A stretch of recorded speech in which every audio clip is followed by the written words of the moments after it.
یہ جو super flu یا سپر انفلوئنزا یہ ہے کیا، پھیلتا کیسے ہے؟ پہلے تو یہ ڈسکس کریں نا ناظرین کی رہنمائی کے لیے، معلومات کے لیے. What exactly is this?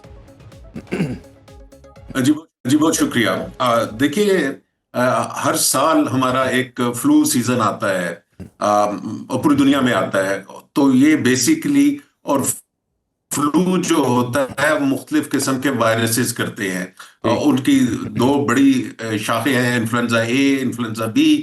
Influenza A کے جو وائرس ہے وہ کبھی کسی کون سا ڈومینیٹ ہوتا ہے، کبھی کوئی اور ڈومینیٹ ہوتا ہے ہر سال. تو مختلف سال مختلف وائرسز ڈومینیٹ کرتے ہیں اور اس کے مطابق ہم اپنی پریونشن کی تیاری کرتے ہیں. جو اس سال H3N2 آیا ہے یہ نیا وائرس نہیں ہے.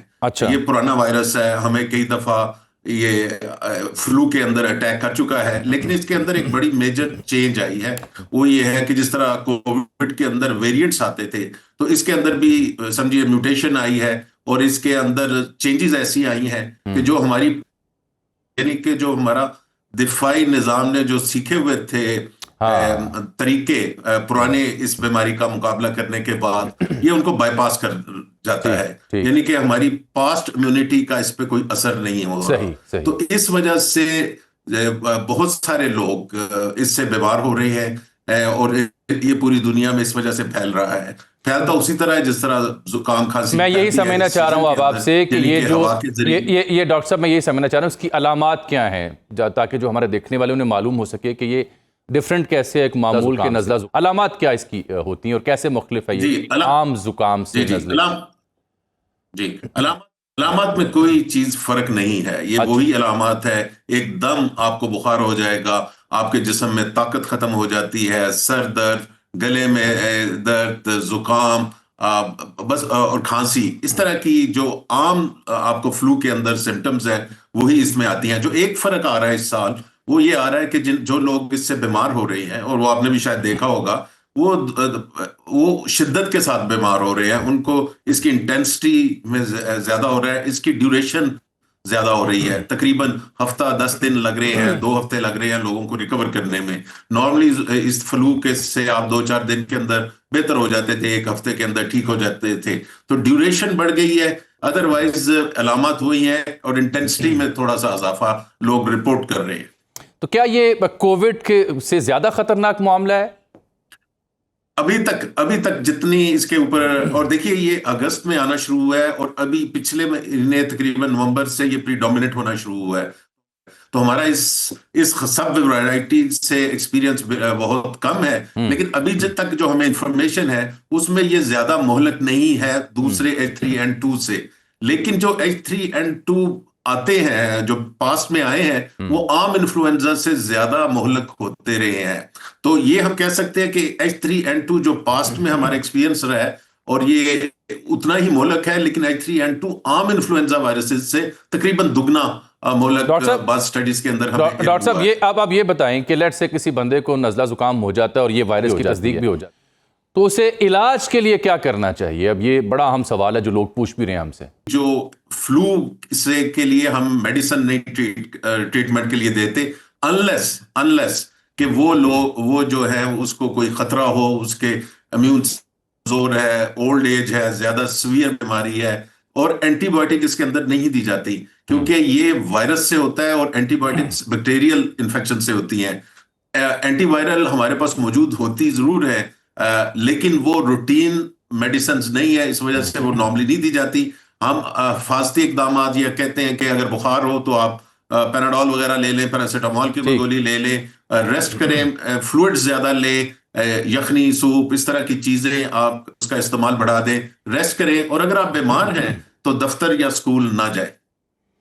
یعنی آپ یہ کہہ رہے ہیں کہ اگر کسی شخص کو اس موسم میں سیزن میں یا سپر فلو ہو جائے تو وہ اینٹی بایوٹکس لینے سے بالکل گریز کرے، دوسرا دیگر ادویات بھی لینے سے گریز کرے، صرف بخار کی صورت میں پیناڈول لے اور یخنی یا فلوئڈ جو ہیں وہ زیادہ لے.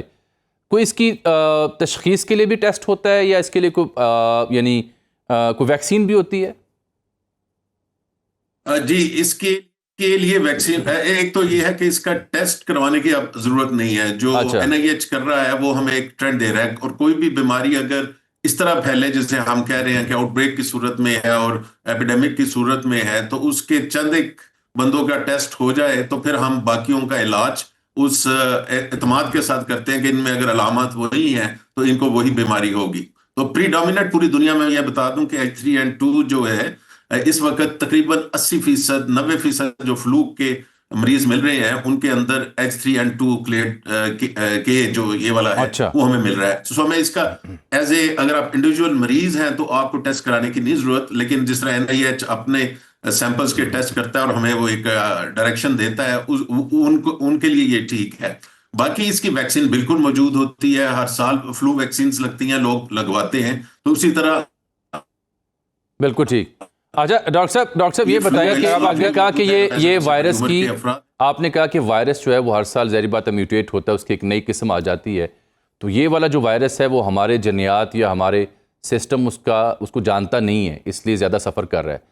امیونٹی جو ہماری ہے مدافعت اس کے خلاف لڑنے کی عادی نہیں ہے, اس کی میموری میں یہ بات نہیں ہے.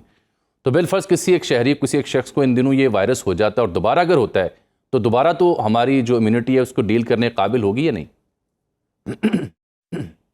جی ہاں, یہ نارملی ہمارا یہی ہوتا ہے کہ, اور ہر وائرس کا اپنا ایک فرق ہوتا ہے کہ کتنی دیر اس کی امیونٹی رہتی ہے.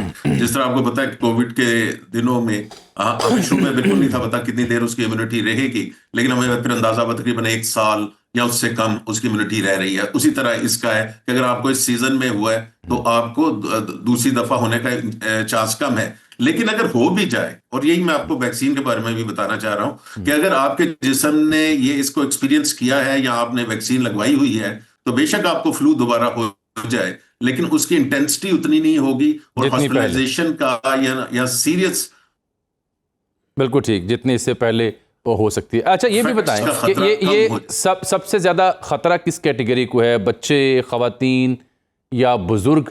اور دوسرا سوال میرا یہ ہے کہ ایک عام طور پہ گھروں میں کانسیپٹ ہے کہ جی آپ ایسی کسی بھی صورت میں سٹیم یعنی بھاپ زیادہ سے زیادہ لیں, تو وہ بھی ذرا بتا دیں کہ بھاپ کیسے لی جائے, اس میں کچھ ہے ڈالی جائے یا سمپل پانی کی بخارات ہی لیے جائیں؟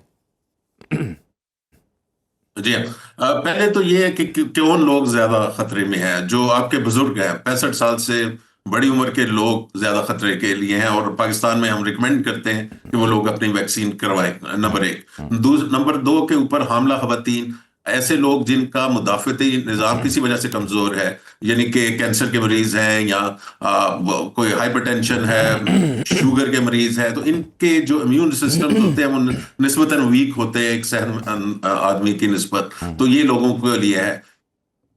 باقی دنیا میں تو تقریباً ہر ایج کیٹیگری کے اندر یہ ریکمینڈ کیا جاتا ہے اس کی ویکسین کو, اور لیکن ہم جو ہے وہ یہی پاکستان کے کانٹیکس میں یہی کہتے ہیں کہ اگر آپ ان کیٹیگریز جو میں نے ابھی ذکر کیا ان کے اندر آتے ہیں تو آپ کو ویکسین لگوا لیں. بھاپ کا بڑا ضروری آپ نے ایک امپورٹنٹ فیکٹر ہے, کیونکہ آج کل جو ہمیں لوگ بتا رہے ہیں کہ جن کو زکام ہوتا ہے وہ بڑی شدت کے ساتھ ہے اور زیادہ ڈیوریشن کے لیے ہے اور کنجیشن بہت زیادہ ہے, تو وہ جو پانی کی آپ کا سٹیم ہے وہ جو آپ نے لینی ہے وہ کوئی بھی آپ نے گرم پانی کا لے کے کیتلا اس کو سائڈ پہ کر کے سر کے اوپر تولیہ رکھ کے تاکہ اس کی جو بھاپ ہے وہ کہیں اور نہ جائے, وہ اس سے لے. اس میں تھوڑی سی احتیاط کریں کہ چولہے پہ رکھے ہوئے کسی برتن کے اوپر وہ اس کے سٹیم لینے کی کوشش نہ کریں. وہ یہ بات واضح کر دیں کہ جب آپ بھاپ لیتے ہیں تو کیا سادہ پانی کھولتا ہوا ابلتا ہوا اس کی بھاپ لینی ہے, اس میں نمک ڈالنا ہے, یا آج کل لوگ وکس بھی ڈالتے ہیں, یہ بھی واضح کر دیں کہ کون سی بھاپ زیادہ مؤثر ہے اور دن میں کتنی بار لینی چاہیے؟ جی سادہ پانی والی بھاپ گڈ انف ہے, اور اگر بعض آپ کے گھر میں وہ کچھ اور چیز ہے جو الیکٹریکل گیجٹ ہے اس کے لیے آپ اس کو بھی یوز کر سکتے ہیں. وکس وغیرہ یا کچھ اس طرح کی ہے, ان کا اپنا ایک رول ہے, وہ اگر آپ اس سے فائدہ ہوتا ہے آپ کو تو آپ ضرور لگا لیجئے, لیکن سٹیم آن اٹس اون بغیر کسی چیز ڈالے ہوئے بھی افیکٹو ایک ریمیڈی ہے. کتنی دفعہ کریں, آپ کو دن میں 3 دفعہ ضرورت ہے, 3 دفعہ کریں, 4 دفعہ کریں, کیونکہ میڈیسن تو کوئی نہیں ہے اس میں, تو اس کا نقصان کوئی نہیں ہے. بالکل ٹھیک. تو یہ پنجاب میں جو ان دنوں بالخصوص آپ دیکھ رہے ہیں, اسموگ بھی ہے, فوگ بھی ہے, سردی بھی ہے, تو کیا یہ فیکٹر بھی ایڈ آن کر رہے ہیں اس بیماری کو بڑھانے میں یا اس کی شدت میں اضافہ کرنے میں؟ جی ہاں, ایک تو یہ دیکھیے کہ ہمارے کافی عرصے سے بارشیں نہیں ہوئی, تو اس وائرس کو پھیلنے کے لیے ضروری ہے کہ موسم ٹھنڈا ہو اور موسم خشک ہو، یعنی کہ خشک سردی کا موسم. تو اگر آج بارش ہو جاتی ہے تو اس کا زور ٹوٹ جائے گا، کیونکہ اس کے وائرس کو زندہ رہنے اور افزائش کے لیے بالکل خشک سردی کا موسم چاہیے. تو ایک تو آپ کی کلائمیٹ چینج کی یہ بھی ایک ریزن ہے. باقی اگر اسموگ وغیرہ ہے جو ہمارے بہت سارے شہروں میں ہے تو وہ بھی اس کو ممد و معاون ثابت کرتا ہے اس کو پھیلانے میں اور لوگوں کی امیون سسٹم کو کمزور کرنے کے.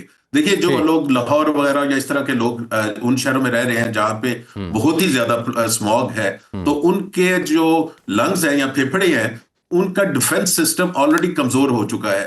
تو ان کو جب کوئی وائرس ملتا ہے تو ان کی نیچرل امیونٹی آلریڈی کم ہے اور وہ پھر اس طرح کی کسی بھی سانس والی بیماریوں میں مبتلا ہونے کے ان کے خدشات زیادہ ہوتے ہیں نسبتاً. بہت بہت شکریہ ڈاکٹر جواد صاحب، بہت شکریہ آپ کے قیمتی وقت کا.